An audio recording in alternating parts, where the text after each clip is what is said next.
మేము 2,30,00,000 ఇచ్చాం. అదేదో ఆయన ఇంటెనకాల ఉన్న పొలం అమ్మి ఆ సొమ్ము ఏదో మనకి ఇచ్చినట్టు, ఆయన సొంత పైసలు ఏదో ఇచ్చినట్టు, బీజేపీ పార్టీ నిధులకెళ్ళి తీసి ఇచ్చినట్టు.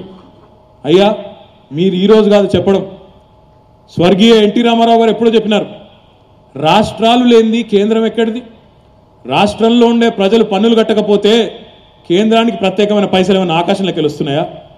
తెలంగాణ రాష్ట్రం గడిచిన 4 సంవత్సరాలుగా ప్రతి సంవత్సరం వృద్ధి రేటులో భారతదేశంలోని మిగతా 28 రాష్ట్రాలు అబ్బురపడి చూసే విధంగా కేసీఆర్ గారి నాయకత్వంలో 17.17% పెరుగుతా ఉంది.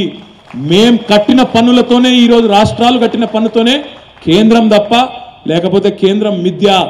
మీరేదో ఊహించుకుంటున్నారు, మేమేదో ఇచ్చేవాళ్ళం, మీరేదో తీసుకునేవాళ్ళని. మీరు మాకు అప్పనంగా ఇచ్చింది ఏమీ లేదు, అదనంగా ఇచ్చింది కూడా ఏం లేదు.